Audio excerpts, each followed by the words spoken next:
Hello everyone, welcome to all of you. आज का इस वीडियो में जो टॉपिक चूज़ किया है मैंने वो लिया है हाइड्रोफोनिक्स। और हाइड्रोफोनिक्स एक ऐसी तकनीक है, जैसे इस इमेज में आप देख कर के अंदाज़ा लगा सकते हैं कि हाइड्रोफोनिक्स क्या चीज़ है। ये एक ऐसी एग्रीकल्चरल टेक्नोलॉजी है जिसका यूज़ हॉर्टिकल्चर में या एग्रीकल्चर में हम करते हैं। और इसमें बिना मिट्टी के, बिना सॉइल के हम जो है खेती करते हैं इसमें या फसलों को उगाते हैं। ठीक है, फसल चाहे वो सब्जी की हो, चाहे वो अनाज की भी इसमें हम कर सकते हैं। बेसिकली इसका यूज़ जो है वो फूड प्रोडक्शन के लिए ही किया जाता है, राइट? आप सब जानते हैं कि पिछले कुछ डिकेड से अगर देखा जाए, कुछ दशकों से देखा जाए तो पॉपुलेशन ह्यूमन की कुछ इस तरह से बढ़ी है जैसे कोई ब्लास्टिंग हुई हो, बॉम्ब ब्लास्टिंग टाइप का जैसे होता है ना, न्यूक्लियर फ्यूजन टाइप का जो होता है ना, वैसे ही अगर देखा जाए तो पॉपुलेशन एक्सप्लोजन हुआ है, जनसंख्या विस्फोट हुआ है। अब इस सभी का जो पूरी दुनिया में इतनी तेजी से पॉपुलेशन बढ़ रही है, उन सबका पेट भरने के लिए, क्योंकि इंसान कितना ही डेवलपमेंट कर ले, ईंट पत्थर तो खाएगा नहीं, खाएगा तो फूड ही।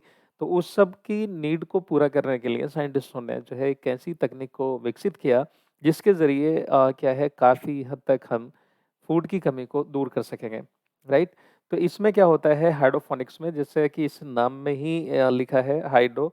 हाइड्रो का मतलब होता है क्या? वाटर, ठीक है, वाटर। और फोनिक्स का मतलब आप सब जानते हैं, ठीक है, कल्चर होता है। तो इसको हम हाइड्रो कल्चर भी कह सकते हैं या वाटर कल्चर भी कह सकते हैं, हाइड्रो कल्चर भी कह सकते हैं। वैसे देखा जाए तो एक्वा कल्चर और भी बहुत सी चीज़ों के लिए होता है, फिशेस वगैरह के लिए, जैसे पिसी कल्चर है, ठीक है। इसी तरह से पानी में होने वाला कोई भी कल्चर जो है वो वाटर कल्चर कहला सकता है, लेकिन इसको हम हाइड्रो कल्चर या हाइड्रोफोनिक्स के नाम से जानते हैं। और इसमें बिना मिट्टी के, बिना सॉइल के हम फसल को उगा सकते हैं। तो जैसा कि मैंने आप लोगों को बताया वैसे ही इस सब में लिखा है, और ये टॉपिक बहुत ही इम्पोर्टेंट है, इससे क्वेश्चन आ सकता है। ये एक प्रकार का हाइड्रोकल्चर है और मिट्टी के बिना खनिज पोषक तत्वों से भरपूर समाधान। देखिए यहाँ पर ये जो है टाइपिंग में एरर है, समाधान ना होकर के यहाँ पर क्या होगा, सॉल्यूशन होगा। सॉल्यूशन का मतलब होता है क्या? विलियन। ठीक है, विलियन मतलब जो कोई सॉल्यूशन होता है, ओके, का उपयोग, जैसे कि यहाँ पर लिखा भी है सॉल्यूशन, ठीक है, का उपयोग करके पौधों को उगाने की एक तकनीक है।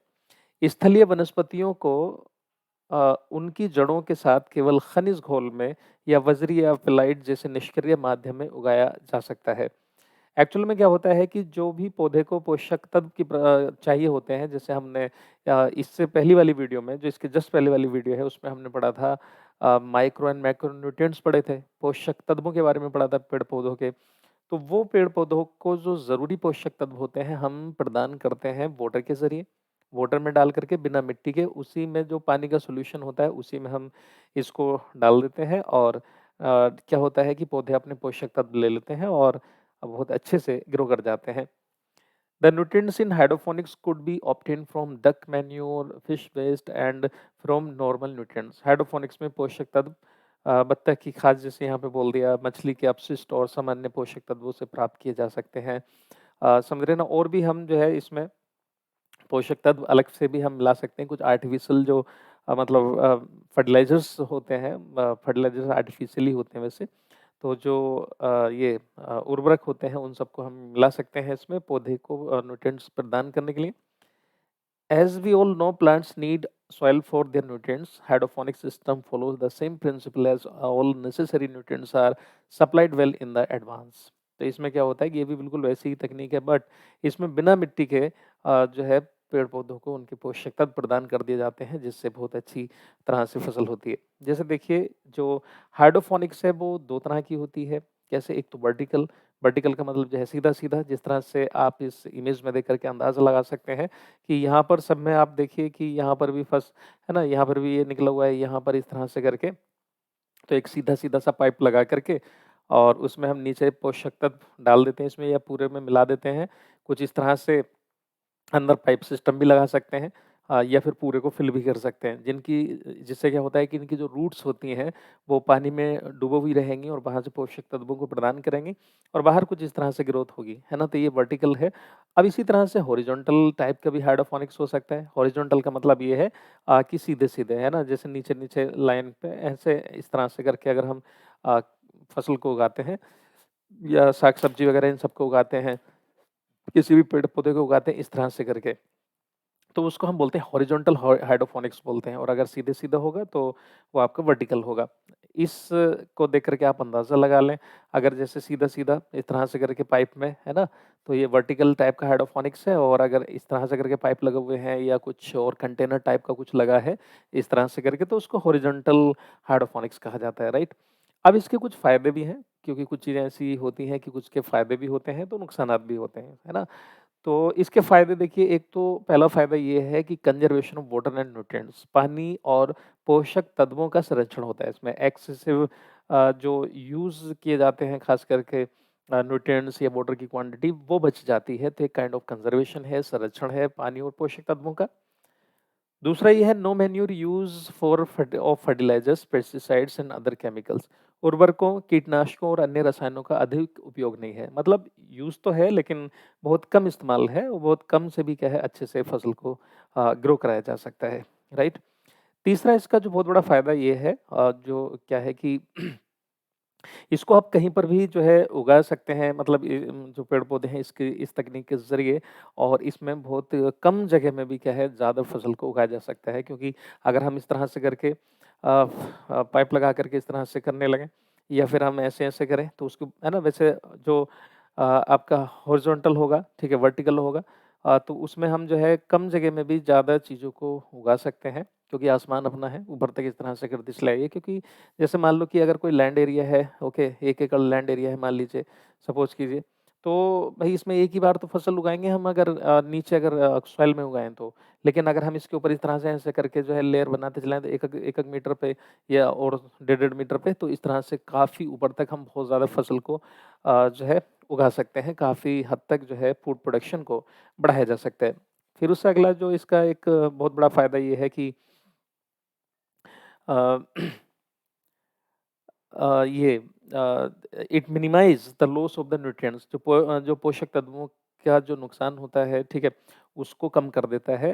Has a lot more accurate control over the nutrients required by the plants, क्योंकि इसमें हम पूरी तरह से हमें पता होता है कि इतने पौधे हैं, और हम पौधों के लिए इतने पोषक तत्व प्रदान करेंगे, तो हम उतनी ही क्वांटिटी, उतनी ही जो मात्रा होगी पोषक तत्वों की इस्तेमाल करेंगे। तो जो एक्सेसेस में ज़्यादा इस्तेमाल कर लिए जाते हैं कई बार, जो पेस्टिसाइड्स हैं या न्यूट्रिएंट्स हैं, है ना? या फिर जो भी केमिकल्स वगैरह की रिक्वायरमेंट्स होती है वो सब, तो उसको हम मिनिमाइज़ कर सकते हैं। तो एक काइंड ऑफ कंज़र्वेशन हुआ। उसके अलावा plant growth is completely dependent on the nutrient solution provided that there is a control plant growth.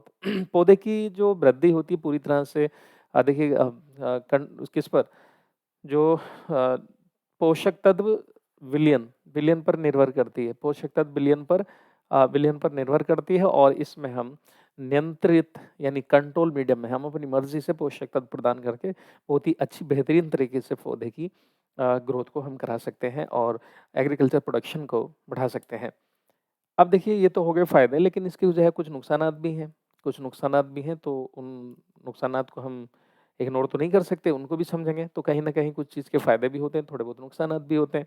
तो चलिए, एडवांटेजेस तो आपने देख लिया, अब इसकी कुछ हानियाँ हैं, डिसएडवांटेजेस हैं।